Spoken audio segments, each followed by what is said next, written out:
Good morning, gang. Happy Thursday. Sorry for being a little bit late this morning. Threw my back out yesterday and made a little slower to get around, and so I'm just finally getting moving today, a little after 7 o'clock.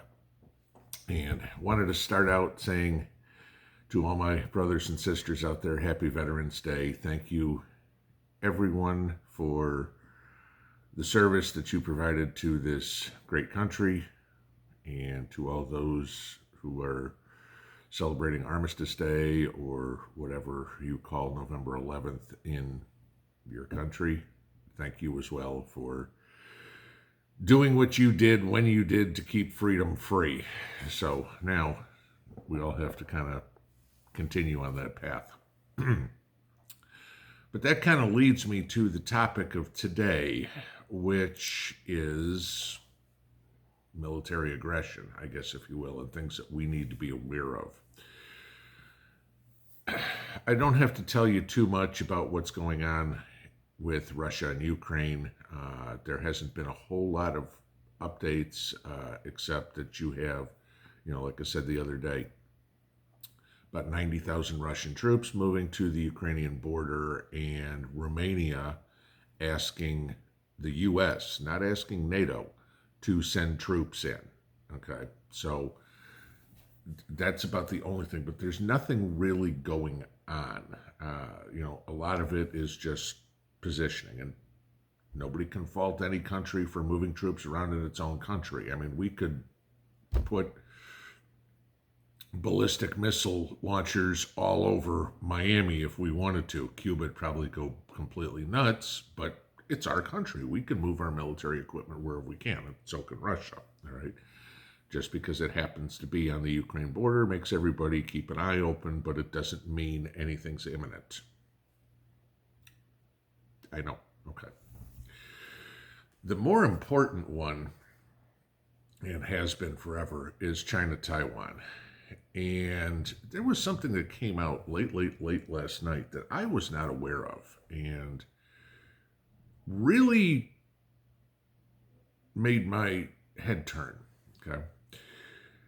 Congressman Jim Banks, who's from Indiana, asked that something be done about something that he finds very off-putting. Let's put it that way. I didn't know this. I didn't know if you did either.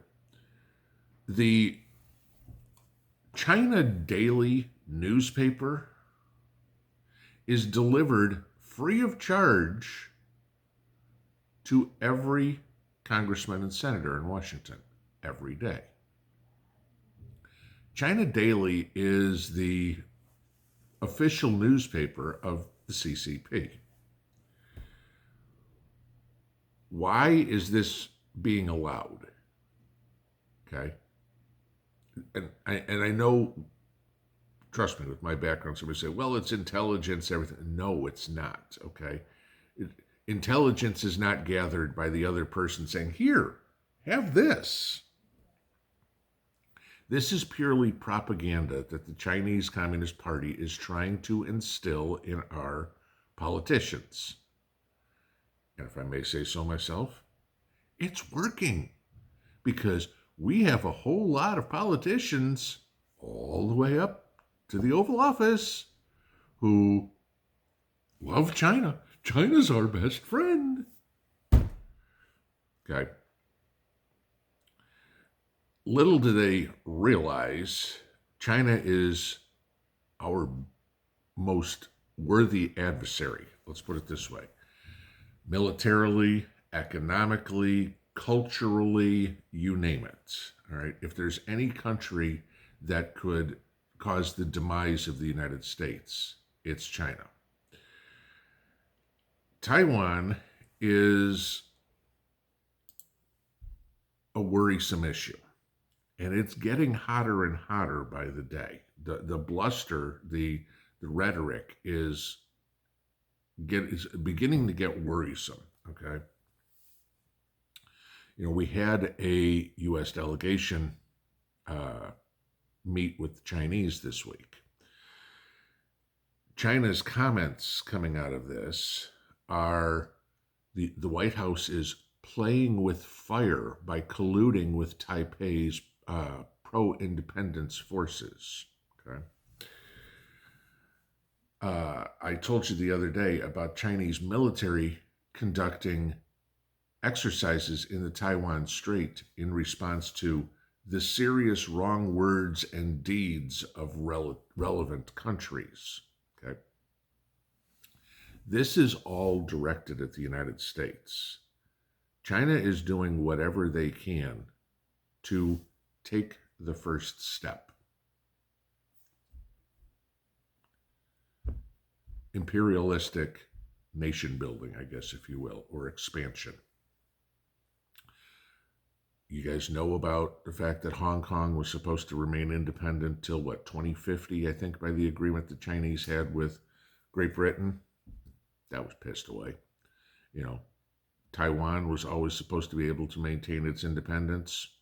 That's being pissed away. What's next? Japan is very worried. I mean, the Chinese and the Japanese are not on friendly terms, okay? Never have been. Right? Go back to pre-World War II, go back to World War II, anything like that. The Chinese and the Japanese are not allies in any means. And Japan is right there. Japan is one of the United States, one of Australia's, one of NATO's best allies. We talk about what happens if China goes into Taiwan, which is inevitable, okay? How that happens. What does NATO, what does the United States, what does Australia do to protect Taiwan? We don't know, okay? It could be full-scale World War III. It could be Biden tucking tail and running, okay? Don't know. But the bigger question is, what happens when China gets a little bit more hungry? Which way do they go? Do they go into India? Do they go down through the rest of Asia? Do they get with North Korea and go after South Korea? This is the interesting part, okay? And I said the other day, gee, let's just throw Iran in the mix too, okay? Well, Iran is starting to run their mouth about if Israel does anything, Israel will cease to exist, okay? Bluster. This is what we are getting from the weakest president in modern history. Because every one of these countries knows the emperor's got no clothes. I mean, Biden's got a yellow stripe down the middle of his back, that's as wide as the highway. Whether he does anything, whether he doesn't. The other problem we have here being Veterans Day, our military is weak. I told you before about only 20% of the warrant officers think that we're combat ready. Only 60% of our generals think we're combat ready. Remember, 60% of our generals, the generals are mostly these woke morons that Obama and Biden have put in. So if barely half of them think we're ready, what the hell happens when you have, as the old phrase goes, a billion screaming Chinese coming across the border? These are things to really pay attention to, guys. The propaganda machine, the economic machine, the military machine of China is very quickly overtaking the United States. We've got our problems at home, but they're all sitting watching going, these guys are a mess in the United States. They're fighting amongst themselves. We can go in and they'll fight amongst themselves to see what's going on. This is the problem we have. This is what we face, guys. When this all blows up, not if, when this all blows up, that one of two things is going to happen. No, one of many things is going to happen. And I think that's going to happen all at the same time. Russia's going to go into Ukraine. China's going to go into Taiwan. Iran's going to start with something with Israel. And we're all going to go, what pronouns are you using? Have a good one. Pinball out.